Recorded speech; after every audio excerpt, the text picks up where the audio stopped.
کو سلامت رکھے پروردگار، اور بہترین دن کا آغاز خوشیوں بھرے، کیونکہ ہم آج سے لے کر فرائیڈے تک غدیر کا وہ پیغام کہ دین بھی کمپلیٹ ہو گیا، اور من کن تو مولا ہو فہذا علی ان مولا، مولا علی اپنے امامت کے دور کے کچھ ہی ٹائم کے بعد شروع ہو جائے گا، رسالت کے بعد انشاءاللہ۔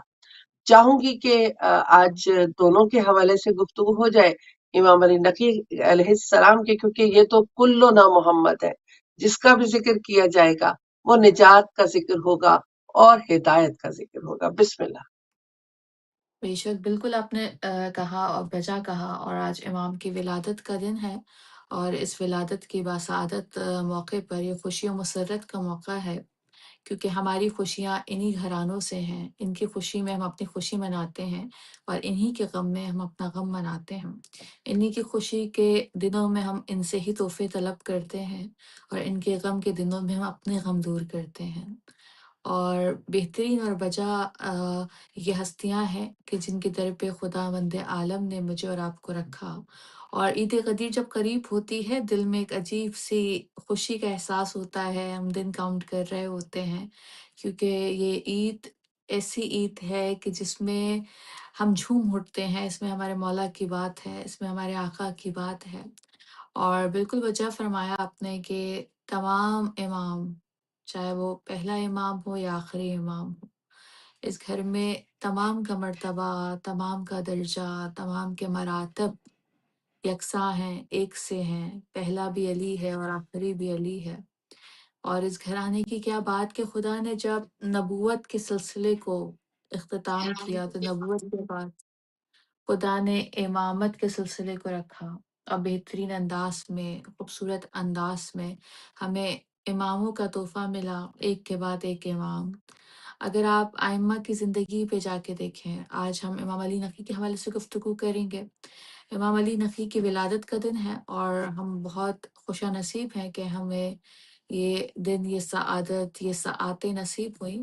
امام علی نقی کی ولادت کو اگر آپ دیکھیں، ملاحظہ کریں، تاریخ اٹھا کے دیکھیں تو دو روایات ملتی ہیں، ایک ماہ مبارک رجب میں اور ایک آج کے دن کے حوالے سے، دونوں روایات ہیں اور دونوں ہی کو معتبر کہا گیا ہے۔ اور کیونکہ بعض لوگ اس میں اس کشمکش میں رہتے ہیں کہ ہم نے ایک تاریخ منائی اور دوسری بھی ہے، کون سی صحیح ہے کون سی غلط ہے، تو ان کو میں کہنا یہ چاہوں گی کہ ہمارے لیے خوشی کی بات ہے، سعادت کی بات ہے کہ ہم اپنے ہر دن کو کسی نہ کسی امام سے منسوب کر رہے ہیں۔ اگر ہم ایک بار، ایک تاریخ کو اگر ہم دو بار، دو دفعہ، تین دفعہ کر لیں تو اس میں ہماری سعادت ہے، اس میں ہمارے لیے سمجھے رحمت و برکت ہے کہ ہم بار بار ان ہستیوں کو اپنی زندگی میں شامل کر رہے ہیں۔ اور جیسے کہ اگر ماہ ذی الحج کا مہینہ، یہ بہترین مہینہ، ہم اس میں روزے عرفہ سے گزرے، اس میں ہم نے تمام فیض، تمام برکتیں اٹھانے کے بعد جب یہ میدان عرفات سے حاجی کا مجمع چلا تھا، اگر آپ ایک تسلسل بنا کر دیکھیں، اس ماہ میں خدا نے بہت بہترین چیزیں رکھی۔ اس ماہ میں خدا نے اگر دیکھیں، ایک ہم عید غدیر ہے، پھر اس کے چند دنوں کے بعد ہم عید مباہلہ سے گزریں گے، ابھی ہم ماہ عرفہ سے، حج کے دنوں سے گزرے، پھر عید الاضحیٰ سے گزرے ہیں۔ اگر آپ ایک ایک چیز کو کاؤنٹ کریں تو آپ کو اندازہ ہوگا کہ یہ چیزیں، یہ مہینہ مجھے اور آپ کو کہیں پہنچانا چاہ رہا ہے۔ اور اگر ہم اختتام پہ جائیں اس مہینے کے، تو غدیر سے کربلا تک کا سفر طے کرا رہا ہے۔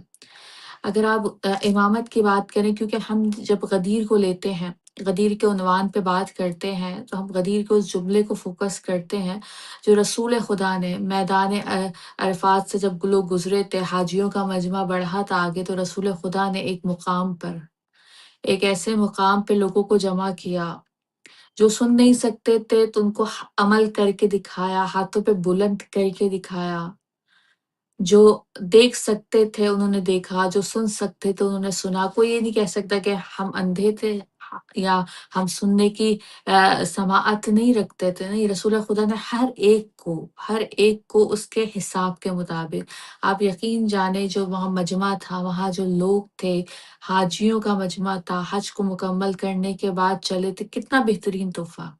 اگر اس کو اس انداز سے دیکھا جائے، اس انداز سے لیا جائے، تو ایک بہترین تحفہ، ایک بہترین انعام، کہ جس پہ خدا کہہ رہا ہے کہ میں نے تمام نعمتوں کو آج کے دن مکمل کر دیا۔ یعنی جتنی نعمتیں تھیں اتمام نعمت کر دیا خدا نے۔ اتمام نعمت کرنے کے بعد جب اللہ کے رسول نے علی ابن ابی طالب کو ہاتھوں پہ بلند کیا، اور بلند کرنے کے بعد اللہ کے رسول نے کہا کہ من کن تو مولا فہذا علی مولا۔ اگر آپ اس ایک جملے کو جا کے دیکھیں، اس وقت مولا علی کو اپنے ہاتھوں پہ بلند کرنے کے بعد رسول خدا نے اس جملے کو پہچنوایا، مولا کو پہچنوایا، لوگوں کو بتایا کہ میں جس کا مولا ہوں علی اس کے مولا ہے، علی اس کے مولا واقع ہے۔ یعنی اگر آپ اس کی جا کے تاریخ کا حوالہ کریں، اس جملے کو کھولیں، تو اس میں صرف ایک علی کی بات نہیں ہے، مولا کی ولایت کی بات ہے، لیکن ایک علی کی بات نہیں ہے۔ یعنی اس میں 12 علی کی بات کی گئی تھی۔ اس میں پہلے علی سے لے کر آخر علی تک کی بات کی تھی۔ اس میں مولا علی کے ساتھ امام زمانہ تک کی بات کی تھی کہ رسول خدا فرمانے کہ جس کا میں مولا واقع ہوں اس کے یہ 12 ہوں گے۔ اگر آپ رسول خدا کی وہ حدیث دیکھیں جس میں رسول خدا نے کہا کہ میں 2 گرہ قدر چیزیں چھوڑ کے جا رہا ہوں، ایک قرآن، دوسرے میرے اہل بیت، جس نے ان سے فائدہ اٹھا لیا۔ یعنی اگر آپ اس ساری احادیث کو جا کے جوڑیں تو اس میں صرف ایک علی کی بات نہیں ہے، رسول خدا نے بار بار 12 کا ذکر کیا۔ جب رسول خدا اس دنیا سے رخصت ہونے والے تھے، تاریخ کہتی ہے رسول خدا نے کام انجام دیا، روزانہ در فاطمہ پر آتے تھے نماز فجر کے بعد۔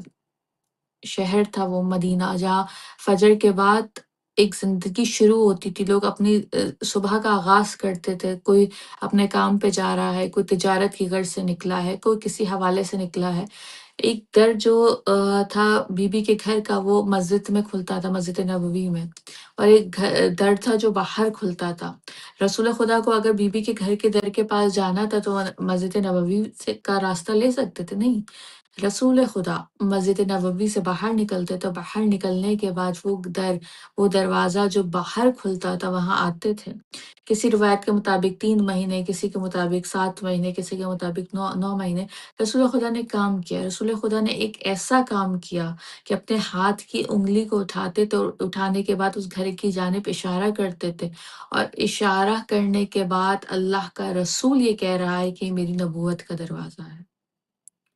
یعنی بتا رہے تھے کہ میں اس دنیا سے ودا ہو جاؤں گا، میرا جو نبوت کا دروازہ ہے وہ پھر یہ در ہے، پھر یہ دروازہ ہے، پھر یہ جگہ ہے، پھر یہاں سب کچھ ملے گا۔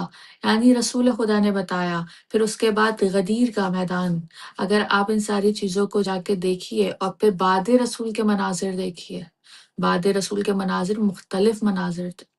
رسول خدا اس دنیا سے رخصت ہوئے، 4 دن گزرے تھے۔ یعنی رسول خدا نے جس کو اپنے ہاتھوں پہ بلند کر کے کہا تھا کہ من کن تو مولا فحاذا علی مولا، جس کے لیے رسول خدا نے جملہ کہا اس کے در پر جہاں رسول خدا کی ایک اکلوتی بیٹی رہتی تھی، یعنی رسول خدا کی نشانی تھی۔ رسول خدا کی ایک اکلوتی ترین بیٹی کے گھر مسلمانوں کا جمع غفیر تھا، اور کیا کہا جا رہا تھا کہ اس کو گھر سے باہر نکالو۔ یعنی یہ وہ جس کو کچھ وقت پہلے رسول خدا نے ہاتھوں پہ بلند کر بتایا تھا، لوگوں کو دکھایا تھا کہ اس کو دیکھو، یہ یہ میرا مولا واقع ہے، میرے بعد یہ مولا واقع ہے، یہ میرا جانشین ہے، اس کو میں اپنا وراثت دے کے جا رہا ہوں، اپنا وارث بنا کے جا رہا ہوں، یہ میرا جانشین ہوگا، یہ تمہارا مولا واقع ہوگا۔ رسول خدا نے بتانا، اور لیکن جیسے ہی رسول خدا کی آنکھ بند ہوئی، رسول خدا اس دنیا سے رخصت ہوئے، رسول خدا کے دروازے پر جو رسول خدا نے کہا تھا یہ میری نبوت کا دروازہ ہے، وہ مسلمانوں کا جمع غفیر تھا۔ اور جمع غفیر، ایسا جمع غفیر کہ صرف جمع غفیر نہیں تھا، بلکہ ہاتھوں میں آنکھ لے کر آئے تھے، کہہ رہے تھے کہ نکالو علی کو باہر نکالو۔ جناب سیدہ نے آگے بڑھ کر کہا کہ علی باہر نہیں آئیں گے، تو یعنی اس دروازے پہ جو نبوت کا دروازہ تھا اس کو جلا دیا گیا، اس کو آگ لگا دی گئی۔ یعنی صرف مولا جو میں اور آپ یہ ولایت کہتے ہیں، اس ولایت کے حق کو مولا علی سے چھینا گیا، اور صرف مولا علی سے اس ولایت کے حق کو نہیں چھینا گیا، بلکہ مولا علی پہ سمجھے مولا علی نے وہ دور گزارا کہ علی کہتے ہیں کہ میں نے ایک ایسا وقت گزارا جیسے میری آنکھ میں کوئی تیر جا کے پیوست ہو گیا۔ کہہ دینا آسان، ہماری آنکھ میں ایک ذرہ چلا جاتا ہے، ہم بے چین ہو جاتے ہیں۔ مولا کہہ رہے ہیں کہ میں نے وہ وقت گزارا جیسے لگتا تھا میری آنکھ میں ایک تیر جا کے پیوست ہوا، اور صرف بات یہاں نہیں رکی ہے۔ اگر آپ دیکھیں تو یہ کہ وہ رسول کہ کی نسل میں 12 اماموں کو رکھا گیا، اور 11 اماموں کو ان میں سے شہید کیا گیا۔ یہ واحد نبی ایسا ہے کہ جس کی 11 نسلیں ختم کر دی گئیں۔ یعنی رسول خدا نے جو غدیر کے میدان میں کہا تھا، جو جملہ کہا تھا، میرے مولا کو جانشین بنایا تھا، بتایا تھا، لوگوں نے اس کا احترام کیا۔ بعد رسول کیا ظلم و ستم ہوا کہ جو ولایت کا حق تھا مولا علی کا، وہ مولا علی سے چھین لیا گیا۔ ہم کہتے ہیں جناب سیدہ دربار آئی تھی، جناب سیدہ دربار آئی تھی، زمین کے ایک ٹکڑے کا مطالبہ کیا، لوگوں نے رخ کو پھیر دیا۔ سیدہ دربار آئی تھی علی کی ولایت کے حق کے لیے، وہ حق جو علی سے غضب کیا گیا، تو وہ حق جو رسول نے عید غدیر جس کا اعلان کیا تھا۔ اگر ہم صرف اپنی خوشی کو ایک طرف رکھیں، کیونکہ بہت بڑا دن ہے، بہت خوشی کا دن ہے، لیکن اس کے تاریخی پہلو کو جا کے کھول کے دیکھیں۔ ہم صرف کہتے ہیں کہ رسول خدا نے مولا علی کو مولا بنایا، آقا بنایا، لیکن اس کے تاریخی پہلو کو جا کے کھول کے دیکھیں، اس کے پس منظر کو جا کے کھول کے دیکھیں۔ مولا و آقا بے شک بنایا، مولا اور آقا بنایا، جانشین اپنا قرار دیا، لیکن اس کے بعد مولا علی پہ گزری کیا ہے؟ مولا علی نے کن کن چیزوں کا سامنا کرنا پڑا؟ صرف مولا علی کو سامنا کرنا پڑا، یا مولا علی کے بعد جو 11 امام تھے انہوں نے اس ساری چیزوں کا سامنا کیا؟ اگر ہم تاریخی پہلوؤں کو جا کے دیکھیں، ہم اپنے غدیر کے حق کو پورا کریں۔ اگر آپ دیکھیں علامہ امینی نے صرف ایک جملے من کن تو مولا فحاذا علی مولا پہ کتنی بڑی کتاب لکھی، کہ جس کتاب کو کہا جاتا ہے الغدیر، صاحب غدیر۔ یعنی اگر آپ جا کے دیکھیں اس ایک جملے میں، اس ایک روز غدیر میں، اس ایک دن میں کتنی چیزیں جا کے اس کے پہلو میں پیوست ہیں، کتنے راز پوشیدہ ہے، ہم نے اس کو دیکھنا ہے۔ ہم نے اگر غدیر کے حق کو ادا کرنا ہے، خوشی منانی ہے، بے شک ہم خوشی منائیں، لیکن اس خوشی کی حقیقت کو جا کے دیکھیے۔ اس ٹائم اگر لوگ مولا علی کو پہچان لیتے تو آج ہی نہیں ہوتا۔ کیا ہم وہ غلطی تو نہیں کر رہے ہیں؟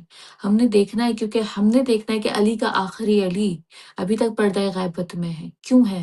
اگر ہم اس تاریخی منظر کو جا کے دیکھیں تو آئیے 11 ہجرہ میں رسول خدا کے بعد جب بی بی کے دروازے پر آنکھ لگائی گئی تھی، آپ تاریخ کے تمام اوراق کو کھول کے دیکھ لیجئے، تمام صفحات کو پلٹ کے دیکھ لیجئے، آپ کو کوئی ایک ایسا انسان نہیں ملے گا جس نے رسول خدا کی بیٹی کے گھر کے دفاع میں اپنی جان کا نذرانہ پیش کیا ہو، کسی کا ایک قطرہ خون اس وقت وہاں گرا ہو۔ کیا اس وقت مدینے میں لوگ موجود نہیں تھے؟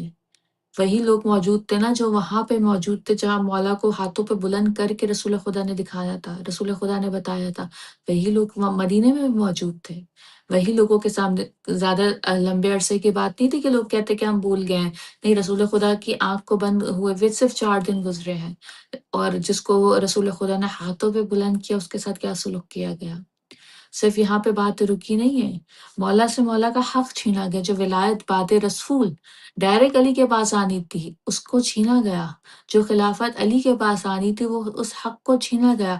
صرف حق کو نہیں چھینا گیا، میرے مولا کے مراتب کو، مرتبے کو گرانے کی کوشش کی گئی، میرے مولا کے لیے نازیبا الفاظوں کا استعمال کیا گیا، حتیٰ کہ مولا کسی کو سلام کرتے تھے لوگوں نے جواب دینا چھوڑ دیا تھا، لوگ منہ پھیر کے چلے جاتے تھے۔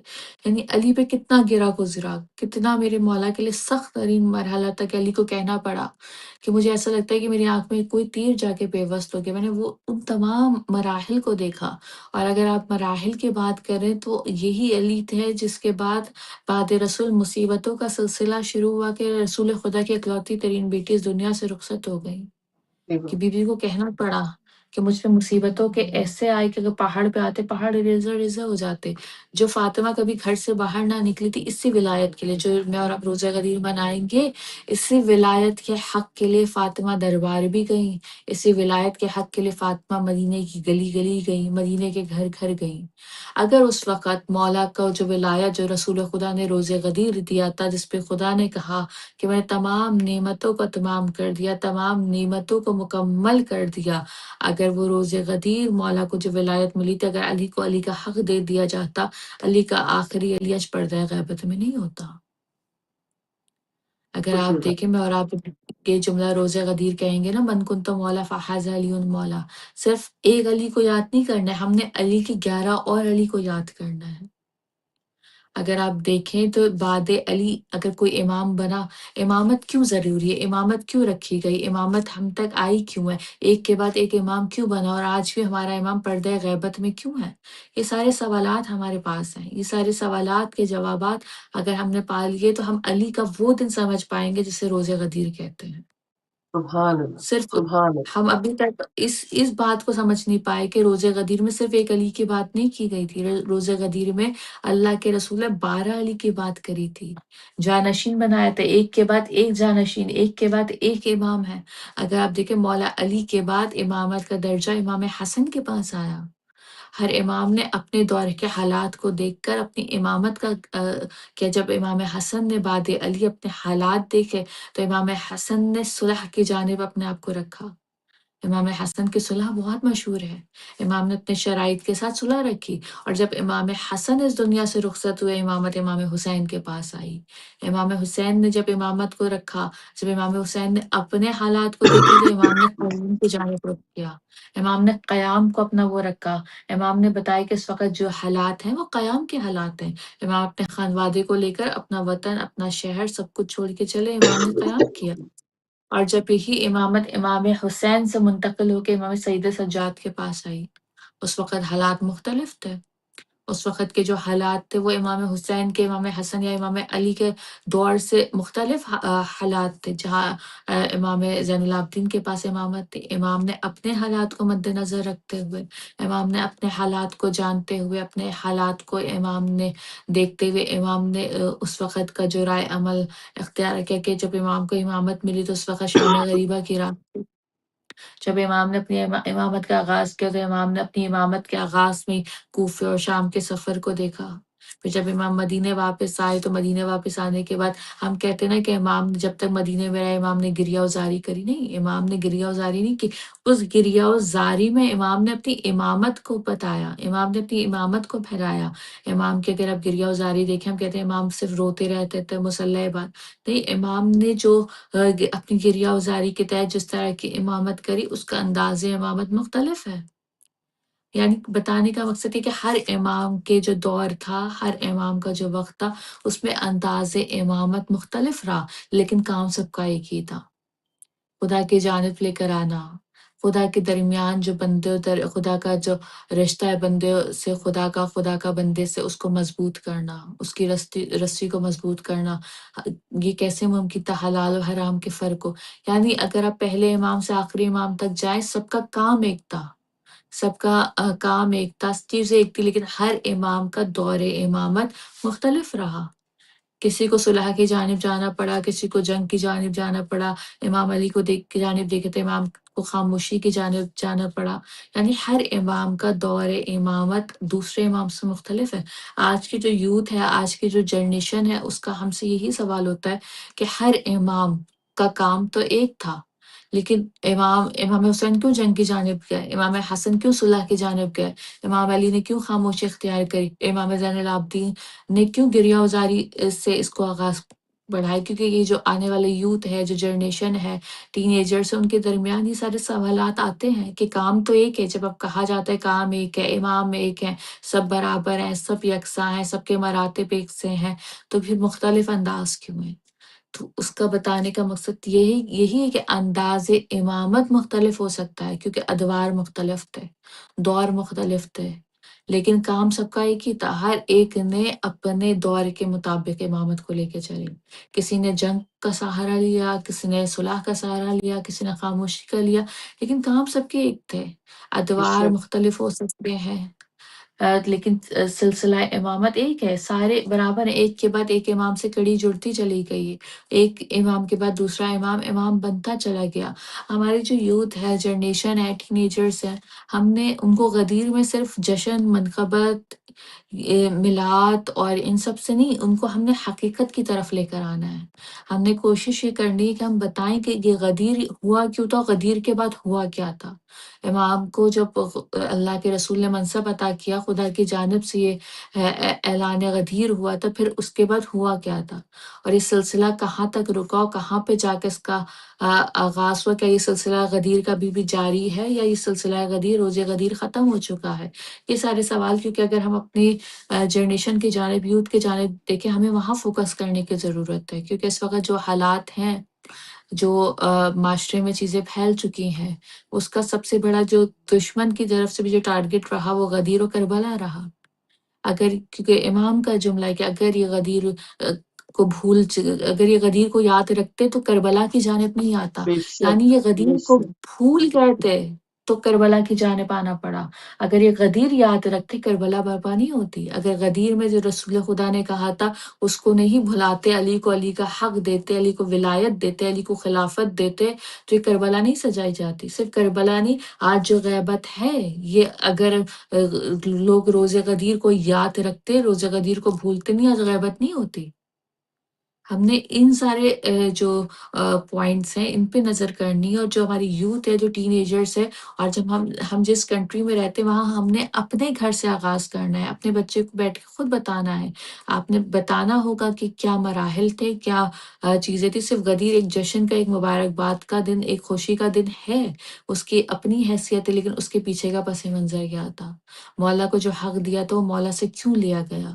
مولا کو جو خدا کی جانب سے ملا تھا، یہ کسی بندے کی جانب سے نہیں تھا۔ رسول خدا نے اپنی مرضی سے، اپنی اس پہ مولا علی کو یہ حق نہیں دیا تھا۔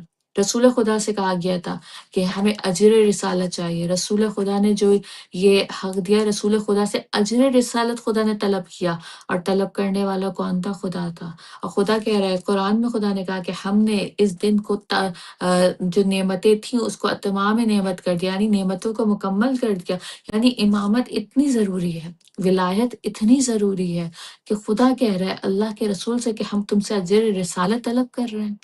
خدا کے رسول سے خدا کہہ رہا ہے کہ اس دن کے بعد، اس اعلان غدیر کے بعد، اس اعلان ولایت کے بعد میں نے نعمتوں کو تمام کر دیا، تمام نعمت کر دیا۔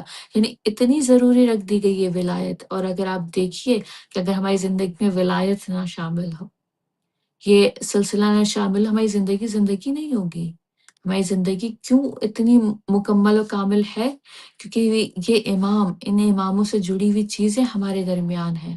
اور اگر آپ دیکھیے تو آج جو میں اور آپ غیبت کی سختیاں برداشت کر رہے ہیں، غیبت کے اپنے بہت فضائل ہیں۔ اس میں لوگ جو اپنی زندگیاں گزار رہے ہیں وہ بہت سمجھے بافضیلت لوگ ہیں۔ ان کے لیے امام علی تک نے ان کو یاد کیا، ان کو اماموں نے یاد کیا ہے۔ بہت بافضیلت لوگ ہیں کہ جس نے اپنے امام کو نہیں دیکھا لیکن امام پہ کامل یقین رکھتے ہیں۔ کوئی مصیبت آتی ہے امام کو طلب کرتے ہیں، امام کے لیے اپنے آپ کو ہمیشہ تیار رکھتے ہیں۔ لیکن ایک طرف اگر یہ ہے فضیلت تو دوسری طرف غیبت کی سختی بھی ہے۔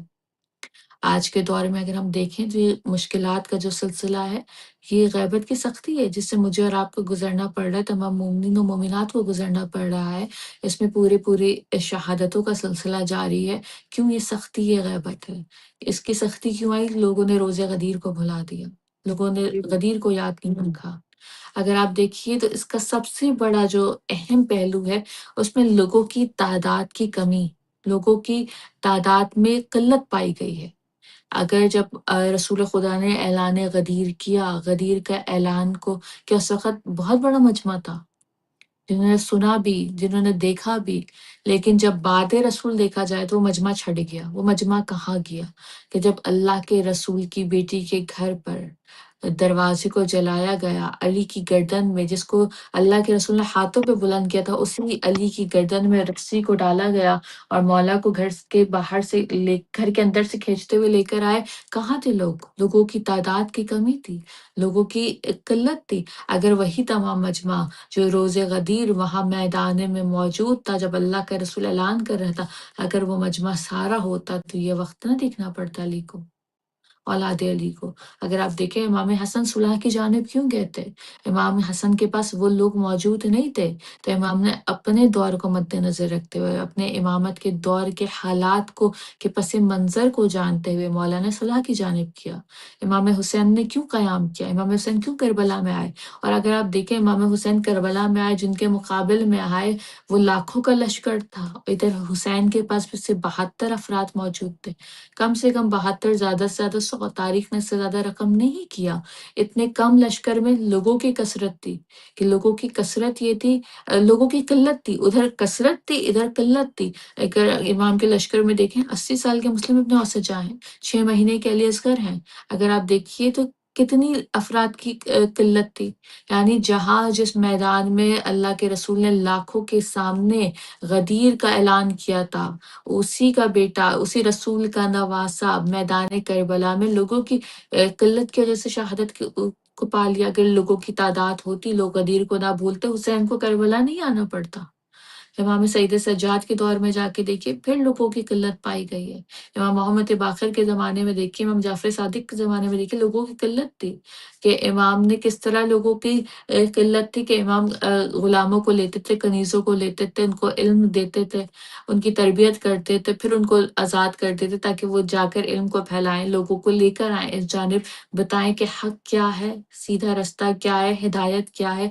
یعنی امام نے یہ کام کیا۔ اس وقت ان کے جو امامت تھی اس کا تقاضا مختلف تھا، وہاں امام کو وقت ملا جہاں امام علوم پہ کام کر سکیں۔ دیکھیں امام محمد باقر، امام جعفر صادق کے زمانے میں مختلف زمانہ تھا، کام سب کا ایک تھا، لیکن دور امامت مختلف تھا۔ اسی طرح اگر ہم جائیں امام موسیٰ کاظم کے دور میں، امام موسیٰ کاظم کے دور میں جا کے دیکھیں، امام نے اپنی آدھی سے زیادہ زندگی زندان میں گزار دی۔ کہہ دینا آسان، سن لینا بہت آسان، لیکن امام نے اپنی آدھی سے زیادہ زندگی زندان میں گزار دی۔ زندان بھی کیسا کہ نہ مولا کھڑے ہو سکتے تھے، نہ لیٹ سکتے تھے، کیس حالت رکوع میں۔ کیونکہ کوئی چاہنے والا گیا تو کیا کہتے کہ میں نے دیکھا کہ جیسے لگتا ہے کہ امام کا بدن ایسا ہو گیا تھا جیسے مصلی پہ کوئی کپڑا پڑا ہوا ہے۔ آج کے دور میں اگر کوئی 3-4 لاکھ افراد کسی لاک اپ کے باہر، کسی جیل کے باہر کہیں کھڑے ہو جائیں، بڑے سے بڑے زندان کا دروازہ کھل جاتا ہے۔ کیا لوگوں کی پھر یہاں پہ قلت پائی گئی کہ کوئی نہیں تھا جو امام کا اس طرح ساتھ دیتا۔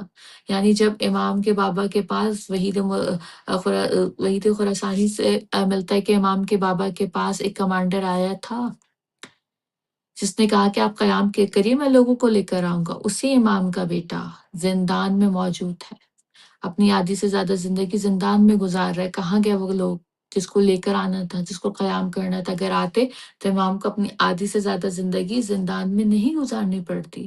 اسی طرح اگر امام علی رضا کے دور امامت پہ آ کے دیکھیے، امام کا دور امامت، امام کے دور امامت میں اب امام نے اپنے شہر کو چھوڑنا پڑا، امام کو اپنے وطن کو چھوڑنا پڑا۔ امام کو کیوں ہم غریب الوطن کہتے ہیں، غریب الغربا کیوں کہتے ہیں؟ اگر آپ جا کے دیکھیں کیا غربت امام نے اٹھائی تھی، یعنی اپنے وطن سے دوری تھی، کیسی غربت تھی امام کی؟ کیا امام کا دور امامت مختلف تھا؟ اگر اس وقت روز غدیر کو یاد کرتے تو یہ علی کے جو 11 علی تھے ان کو یہ نہیں دیکھنا پڑتا۔ اس وقت لوگ کہاں تھے؟ اگر آپ امام کے بعد امام محمد تقی پر آئیں، ان کا جو آپ امامت دیکھیں، ان کا امامت کا جو انداز تھا، ان کے جو دور امامت تھی وہ مختلف تھی۔ یعنی کہ امام نے بہت مشکل حالات میں بہت کم عرصے میں امام پہ اتنے مظالم ڈھائے گئے، امام کو اتنا ظلم و ستم لوگوں کا برداشت کرنا پڑا کہ امام بہت کم سنی کے عالم میں اس دنیا سے رخصت ہو گئے۔ یعنی اگر آپ سوچئے کہ امام نے کیا کچھ نہیں برداشت کیا، ایک امام کے بعد ایک امام، یعنی ہر امام کو زہر دیا گیا، ہر امام کے لیے مشکلات کو رکھا گیا، ہر امام کی حرمت کو پامال کرنے کی کوشش کی، لیکن جس کو خدا عزت تھے، جتنے بھی لوگ امام کے دور حکومت میں موجود تھے، ہر ایک کی کوشش یہ ہوتی تھی کہ امام کی جو عزت ہے اس کو پامال کیا جائے، امام کی حرمت کو پامال کیا جائے۔ لیکن جس کو خدا عزت دے، جس کو خدا مرتبہ دے، کیونکہ یہ لوگوں کے بنائے ہوئے امام نہیں تھے، یہ لوگوں کے منتخب کیے ہوئے نہیں تھے۔ اس کو بنانے والا کون تھا؟ اس کو بنانے والا خدا تھا، اس کو منتخب کرنے والا خدا تھا۔ خدا نے روز غدیر امام علی کو منتخب کیا، اور صرف بات یہاں نہیں رکی۔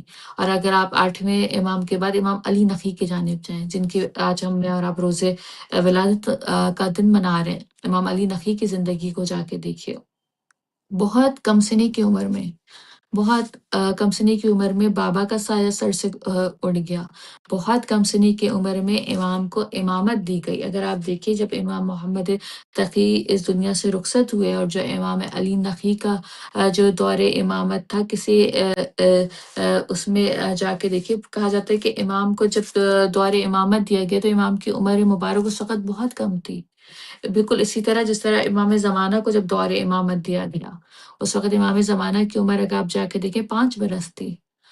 اسی طرح امام علی نقی کی جو امامت کا جو آغاز ہوا اس وقت امام کی عمر جو تھی وہ بہت بہت مختصر بتائی گئی ہے، بہت مختصر، کہیں 4 سال ہے، کہیں 5 سال ہے، اس طرح کہیں 7 سال ہے۔ امام کی جو دور امامت کا آغاز ہوا بہت کم سنی کی عمر میں ہوا، لیکن اس گھرانے میں اگر آپ جا کے دیکھیے جب امام حسن عسکری کے پاس ایک شخص آیا اور اپنے خمس کا حساب لے کر آیا، اپنا خمس لے کر آیا تو امام نے اس سے خمس لیا اور امام نے کہا کہ وہ جو بچہ دیکھ رہے ہو نا اس کے پاس جاؤ، وہ تمہارے خمس کو لے گا، اس کا حساب کرے گا۔ تو وہ کہتے یہ تو بہت کم سن بچہ ہے۔ امام نے اس کی جانب منتخب کر کے کہا کہ یہ ہمارے گھرانے کا بچہ ہے، یہ میرے بعد تمہارا امام ہوگا۔ یعنی اس وقت امام حسن عسکری کی حیات میں اس وقت امام وقت کی عمر کتنی ہوگی اگر آپ جا کے دیکھیے، جب امام حسن عسکری اس دنیا سے رخصت ہوئے تھے تو امام زمانہ اس وقت 5 سال کے تھے۔ تو اس وقت جب امام کے پاس خمس کا مسئلہ آیا تو بہت کم سنی کی عمر تھی، لیکن امام نے اس مسئلے کو حل کیا۔ امام نے بتایا کہ یہ جو گھرانہ ہے جہاں یہاں عمر سے کوئی تعلق نہیں ہوتا، یہاں 6 مہینے کا بچہ بھی علی کا علی اصغر قرار دیا گیا ہے، 6 مہینے کے بچے کے اندر وہ مرتبہ، وہ رتبہ، وہ فضیلت رکھی گئی۔ یہاں عمر نہیں ہے۔ آج لوگ سوال کرتے ہیں نا کہ امام کی عمر اتنی طویل ہو گئی، کہا جاتا ہے امام ظہور کریں گے تو 40 سال کے ہوتے۔ یعنی یہ جو سوالات ہیں یہ اگر ہم اس کا جواب نہ دیں تو جو ہماری آنے والی جو یوتھ ہے، جو ینگسٹرز ہیں، ان کے لیے ہم نے اپنے آپ کو آمادہ کر کے ان کو بتانا ہے، کیونکہ یہ سارے سوالات کے اگر جوابات نہیں ملے تو یہ جو ہماری آنے والی یوتھ ہے، جو ٹین ایجرز ہیں، ان کے ایمان میں تعطل رہے گا، ان کا ایمان ڈگمگانے والی پوزیشن پہ رہے گا، کیونکہ یہ ٹیکنالوجی کے دور کے لوگ ہیں، یہ اے آئی پہ بلیو کرنے والے لوگ ہیں۔ ان کو اگر صحیح جواب نہیں ملتا تو یہ کنفیوژن کا شکار ہو جاتے ہیں۔ تو ہم نے اپنی آنے والی ٹین ایجرز کو، جو ہمارا جو یوتھ ہے، ہم نے اس کو بتانا ہے۔ اگر آپ دیکھیں امام علی نقی کی ہم بات کریں، کیونکہ ہمارے پاس شاید وقت بہت مختصر رہ گیا ہے۔ ہمارے پاس فربا جی 5 وقت ہے آپ منٹ کا؟ ہے۔ جی جی، بس 5 کیونکہ آج منٹس ہے۔ ہاں، کیونکہ آج ہمارے امام کی، امام علی نقی کی ولادت ہے تو ہم تھوڑی سی گفتگو امام علی نقی پہ بھی کرتے ہیں۔ امام علی نقی کا اگر آپ نام دیکھیں، نام علی ابن محمد تھا، کنیت ابو الحسن قرار دی گئی، لقب میں آپ نقی امام کا بہت مشہور لقب ہے، اور بابا کی بات کریں تو امام محمد تقی۔ یعنی اگر آپ والدہ گرامی کی بات کریں تو بی بی سمانہ خاتون ہے، اور جو امام کی جو ولادت ہے، میں نے آغاز میں بھی کہا کہ 2 تاریخیں ہیں اور دونوں بہت معتبر قرار دی گئی ہیں، ایک 15 ذی الحجہ اور ایک ماہ مبارک رجب کے آغاز میں ہے، اور امام کی جو شہادت ہے وہ بھی ماہ مبارک رجب میں ہوئی، اور جو سبب شہادت تھا وہی کہ جو عباسی کا دور تھا، جو خلافت تھی، اس میں امام کو زہر دیا گیا، اور جو امام کی امامت تھی، کسی روایت کے مطابق جب امام کے بابا اس دنیا سے رخصت ہوئے، امام محمد تقی کی شہادت ہوئی، تو اس وقت امام کی جو عمر تھی وہ 5 یا 6 سال کی تھی، کہیں 7 بھی ہے، تینوں میں ہے کہ 5 سے 6 سال زیادہ فوکس کیا گیا ہے کہ جب امام جواد کی شہادت ہوئی، امام کو زہر دیا گیا اور امام منصب امامت پر آئے، اور جو امام کی جو ابتدائی امامت تھی اس میں امام نے مدینے میں قیام کیا، لیکن اگر آپ دیکھیں جو مدینے کا امام کا جو قیام تھا اس میں مدینے میں امام نے جو قیام کے اپنی جو امامت کا جو سلسلہ امام نے رکھا، اس وقت امام مدینے میں درس و تدریس سے امام نے اپنی امامت کا آغاز کیا۔ اگر آپ اس پہ جا کے ذرا سا دیکھیں کہ 5 سے 6 سال کی عمر کا بچہ اگر ہم اس کو دیکھیں جا کے 5 سے 6 سال کی عمر میں امام نے امامت کا آغاز کیا، لیکن امامت کے آغاز میں جو امام کی جو ابتدائی امامت ملتی ہے، اس میں امام نے درس و تدریس کا مرکز بنایا۔ وہاں امام نے درس و تدریس کا مرکز بنانے کے بعد آپ مدینے میں رہے، پھر اس کے بعد آپ سامرہ کی جانب آئے، اور پھر آپ نے سامرہ میں جو خلافت متوکل کی تھی، اس وقت وہاں کے جو ادوار تھے، وہ جو مقبولیت کا خطرہ تھا، وہاں جو متوکل کو کہ امام مقبول نہ ہو جائے، جو مقبولیت کا خطرہ تھا، اس وقت اس دور میں امام نے جو حالات کو دیکھا، اس وقت امام کا جو ایک بہت مشہور واقعہ ملتا ہے کہ جو ہے جب امام کو دربار میں طلب کیا گیا، تو اس وقت جو متوکل وہاں بیٹھا ہوا تھا، اس نے لوگوں کو کہا کہ یہ آ رہا ہے۔ یہ جب آئے تو کیونکہ امام کا جو جسم تھا وہ بہت کمزور سا تھا، امام کے جسم میں کمزوری پائی جاتی تھی، لیکن اس نے ظاہری کمزوری اس وقت دیکھی۔ اگر آپ جا کے دیکھیے کہ وہ لوگ ہیں جو ظاہر سے زیادہ ان کا باطن مضبوط ہے، یعنی اس نے امام کی ظاہری کمزوری دیکھی، بھول گئے کہ یہ علی کے گھر کا علی ہے، یہ علی نقی نہیں، یہ علی کا علی ہے، یہ اتنا ہی شجاع ہوگا، اتنے ہی بہادر ہوگا، اس کے اندر وہ تمام چیزیں ہیں جو علی ابن ابی طالب میں تھی، یہ علی کا علی، علی نقی تھے۔ لیکن جب وہاں یہ طے پایا کہ امام جب دربار میں آئیں، تو جب امام دربار میں داخل ہوں تو امام کے احترام کے لیے کوئی نہ کھڑا ہو۔ اس وقت جو دربار ہوتے تھے اس میں ہیوی کرٹنس کے ہیں کہ بہت بھاری پردے ہوتے تھے، جن کو کھولنے کے لیے کئی لوگ لگائے جاتے تھے۔ جب وہ پردے کھولتے تھے تو کئی لوگوں کی مدد سے پھر دربار میں کوئی داخل ہو پاتا تھا۔ اس وقت اس نے تمام کرٹنس، تمام پردے بند کرا دی، کہ اس نے ہی سوچا کہ امام آئیں گے، کوشش کریں گے، ان سے نہیں کھلے گا، واپس چلے جائیں گے۔ اس میں امام کی حرمت کا اس نے اس طرح اندازہ رکھا، لیکن یہ بھول گیا تھا کہ علی کا علی تھا۔ جب اس نے سب کو کہا کہ جب امام اگر دربار میں داخل بھی ہو جائیں، کسی نہ کسی طرح کوشش کر کے امام دربار میں داخل ہو جائیں، تو کوئی ان کے احترام کے لیے کھڑا نہ ہو۔ جب کوئی احترام کے لیے کھڑا نہ ہوگا، امام کو محسوس ہوگا، امام کو یہ فیل ہوگا کہ کوئی احترام کے لیے کھڑا تک نہیں ہوا ہے، تو امام واپس پلٹ جائیں گے۔ اس نے پوری منصوبہ بندی کری، لیکن یہ بھول گیا تھا کہ یہ فرزند رسول ہے۔ جیسے ہی امام دربار میں داخل ہوئے ہیں، دربار میں امام نے اپنے قدموں کو رکھا، ایک ہوا کا احساس جھونکا چلا جس نے تمام کے تمام کرٹنس، تمام کے تمام پردے کھول دیے۔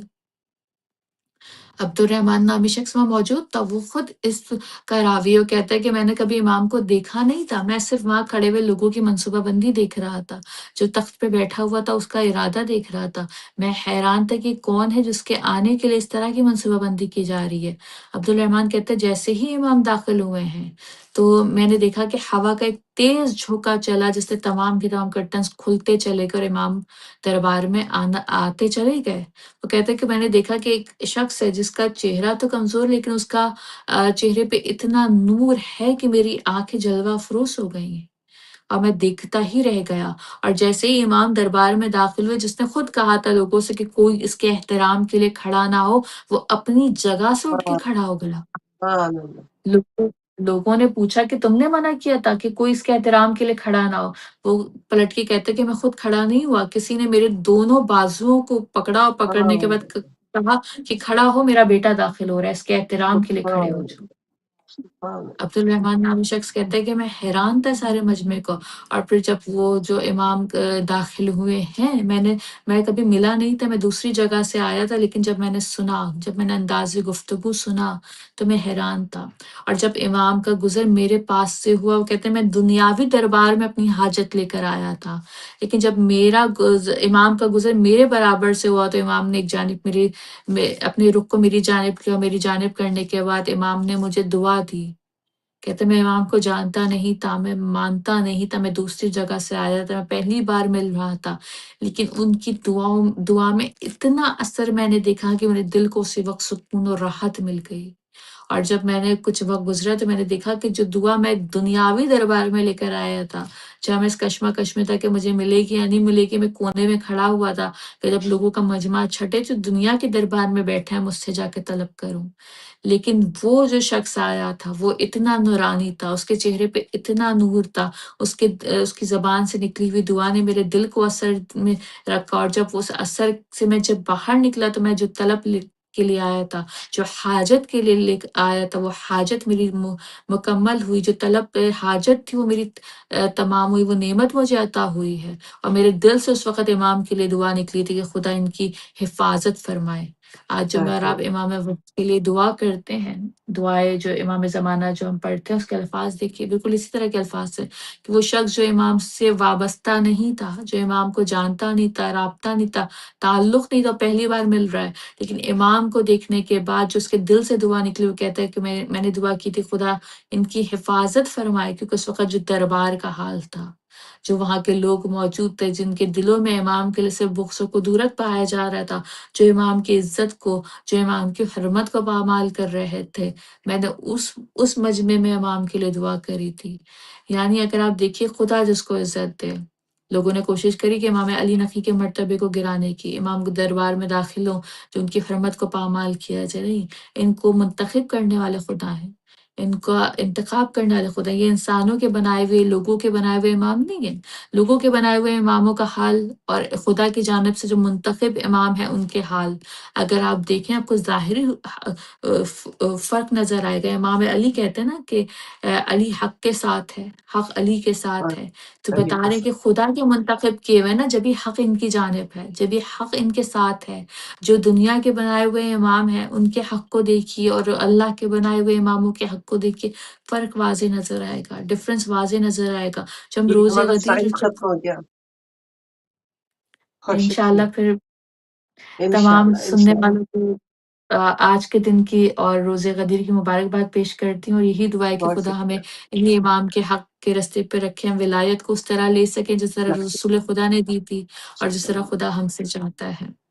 الہی آمین، بہت شکریہ، جزاک اللہ، مولا سلامت رکھے، رزق علم صحت میں اضافے کا باعث بنے انشاءاللہ۔ بہت بہترین، بہت ہی خوبصورت گفتگو، اور یہاں ایک چھوٹا سا بریک ہے، بریک کے بعد مولانا عادل رضا آپٹی صاحب ہمیں سیم ٹاپک کے ساتھ جوائن کریں گے۔ ہم